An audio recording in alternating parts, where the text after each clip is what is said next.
The charity auction was supposed to be a celebration of our family's standing in the community. Instead, it became my funeral. My husband stood by the podium, his hand resting casually on my brother's shoulder. They weren't looking at me. They were looking at the young woman in the third row, the one my husband had been seeing for a year. In front of the city's elite, my brother joked about how lucky my husband was to finally find someone who understood his worth. Nobody gasped. Nobody stood up. The room stayed perfectly, devastatingly silent. I just sat there, frozen. The silence from the auction floor followed me into the lawyer's office 3 days later. I sat across from a man named Mr. Sterling, who had been our family's attorney for 20 years. He had seen me grow up. He had been at my wedding, toasting to a long and happy life. Now, he wouldn't even look me in the eye. He kept shuffling papers, his hands moving with a nervous, jerky energy. I asked him about the offshore accounts, the ones my father had set up for my inheritance. I knew they existed. I had seen the statements in our shared home office for a decade, but Mr. Sterling just cleared his throat and told me that those accounts had been restructured months ago. He explained, with a voice as dry as old parchment, that my brother, Leo, had been granted power of attorney over the family estate following our father's passing. Leo had apparently moved the funds into a complex series of shell companies controlled by my husband's investment firm. It was all legal, or at least legal enough to pass a cursory glance. When I pointed out that this was a clear conflict of interest, especially during a pending divorce, Sterling just sighed. He told me that in the world of high-stakes finance, loyalty is a relative term. He chose the convenience of keeping his biggest client, my brother, happy over the fairness of protecting a woman he had known since she was 5. I left his office and drove straight to Leo's penthouse. I didn't knock, I still had my key. I found him in his study with my husband Mark. They were drinking expensive scotch and laughing. The room smelled of cedar and betrayal. When I confronted them, Leo didn't even have the decency to look ashamed. He told me that Mark was family too, and that Mark's business ventures were a better use for the capital than my domestic needs. He actually had the nerve to say that I should be grateful they were keeping the money in the circle instead of letting it be drained by divorce lawyers. They had sat together and mapped out my erasure. My brother, the person I had shared a childhood with, had handed my husband the knife and shown him exactly where to strike. Leo knew that without that money, I couldn't afford the legal team I needed to fight Mark's custody claims or his attempts to keep the house. It was a surgical strike. They weren't just taking my money. They were taking my ability to defend myself. They were banking on the fact that I had always been the quiet one, the one who avoided conflict at all costs. They thought I would just fold and accept whatever crumbs they decided to throw my way. I stood there, watching them clink their glasses together, and I didn't say another word. I realized that the people I thought were my safety net were actually the ones weaving the web. I turned around and walked out, leaving my key on the hall table. This wasn't a sudden shift in Leo's character. It was the culmination of a life spent being the golden boy, while I was the reliable shadow. Growing up, our parents treated Leo like a fragile investment that had to be protected at all costs. When he crashed his first car into a neighbor's fence, I was the one who went over to apologize while our father paid off the police. When he nearly flunked out of university, I spent my own weekends writing his essays so he wouldn't lose his trust fund. I was trained from birth to be his safety net, his silent partner in a world that never told him no. I thought I was building a bond of sibling loyalty, but I was really just teaching him that my resources were his for the taking. Mark had seen this dynamic and stepped right into it. He didn't just marry me, he married into Leo's lifestyle. They became a unit, a pair of men who navigated the world through handshakes and backroom deals. I remember a dinner 2 years ago where I mentioned wanting to start my own interior design firm. Mark laughed, a short patronizing sound, and Leo joined in. They told me I didn't have the stomach for the numbers. It was a joke to them, the idea of me having anything of my own. I was the expendable piece on their chessboard, moved around to block their losses or sacrifice for their wins.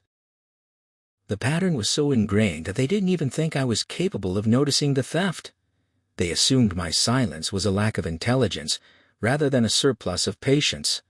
Every time Mark stayed out late and Leo covered for him, every time a business trip coincided with a withdrawal from our joint account that I wasn't supposed to see, they were testing the fences. They realized the fences were low, and they decided to just tear them down. I was the one who kept the family peace, which meant I was the one who had to suffer the most to maintain it. I had been the designated loser in their game for so long that they forgot I knew how the game was played. I wasn't just his sister or his wife. I was the person who had spent 30 years watching them from the corners of the room. The boundary was crossed on a cold Tuesday morning when I received a notice from the bank. It wasn't about my savings, it was a foreclosure warning on my mother's cottage. My brother had used the property. The one place I felt safe as collateral for a high-risk venture Mark was spearheading. Leo knew that cottage was my only refuge after the divorce proceedings started. He didn't care.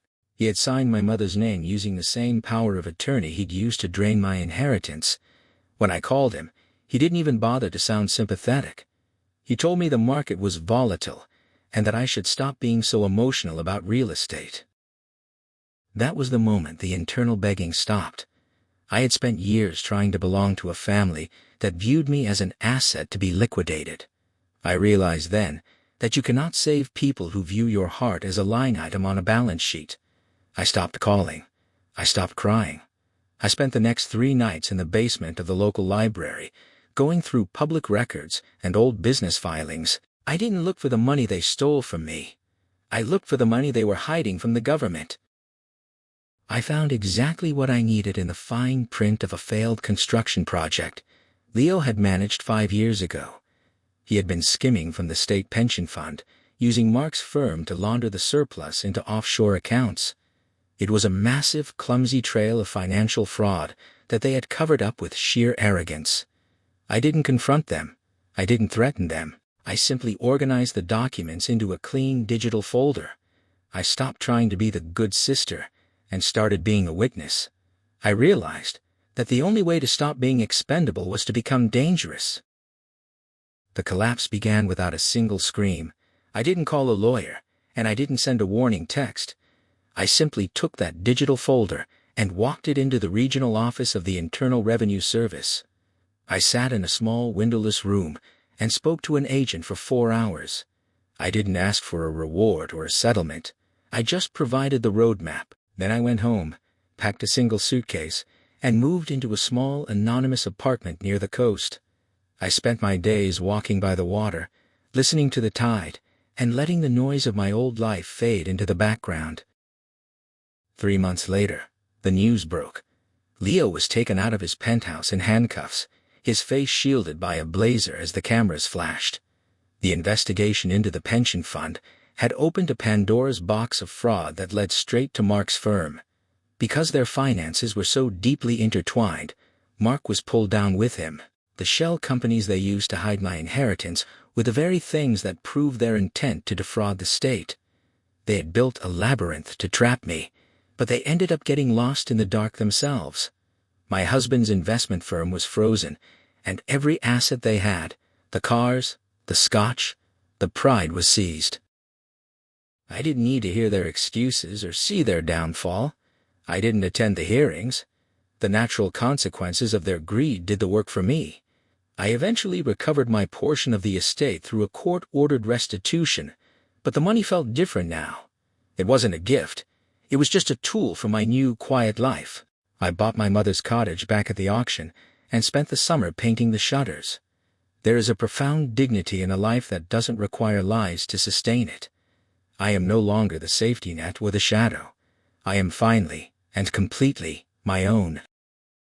People often ask me if I feel bad for betraying my own blood. I just tell them that you can't betray someone who never stood on your side to begin with. Family is supposed to be a sanctuary, not a hunting ground. I didn't destroy Leo and Mark. I simply stopped helping them hide the fact that they were already destroying themselves. Today, I wake up in a house that belongs to me, in a life that I chose. The silence isn't heavy anymore, it's peaceful, and for the first time in my life, I know exactly what I'm worth. There is a specific kind of quiet that fills a room once the chaos of a scandal dies down. It's not the peaceful silence of a library, it's the heavy, ringing silence that follows a sudden explosion. For months after Leo and Mark were processed through the system, my phone remained a graveyard of unanswered messages, not from them. They were restricted by their legal teams, but from the friends who had sat at that charity auction and watched me drown. Now that the truth was public, they were suddenly distraught and confused. They wanted to know how I was doing, but what they really wanted was to see if I had any more secrets that might implicate them. I didn't answer a single one. I learned that when you stop being a convenient person, you lose a lot of people. But you don't actually lose them. You just stop being used by them. It's a lonely transition, but it's a necessary one. I spent many evenings sitting on the porch of the cottage, watching the fireflies and realizing that my entire identity had been wrapped up in being the good one. I had been the one who fixed things, the one who smoothed over the cracks, and the one who took the blame. Without those roles, I felt like a ghost in my own skin for a while. I had to learn how to exist without being a reaction to someone else's crisis. The most difficult part wasn't the anger, it was the mourning. I wasn't mourning the men they were. I was mourning the men I had wished they were. I mourned the brother who used to carry me on his shoulders, and the husband I thought I was building a future with. It's a strange grief because there's no funeral for a betrayal. You just have to carry the corpse of your expectations around until they eventually turn to dust. One day, I received a letter from Leo, sent from the facility where he was awaiting sentencing. It wasn't an apology. It was a list of reasons why I was bitter and small-minded for what I'd done. He still didn't get it. He truly believed that his right to my life was absolute. I didn't burn the letter. I didn't cry over it. I simply placed it in the recycling bin and went back to my gardening. That was the moment I knew I was finally healed. His words no longer had the power to reshape my reality. I wasn't the victim of his story anymore. He was just a footnote in mine. The sun still rose, the tide still came in, and for the first time in 30 years, I didn't owe anyone an explanation for my peace.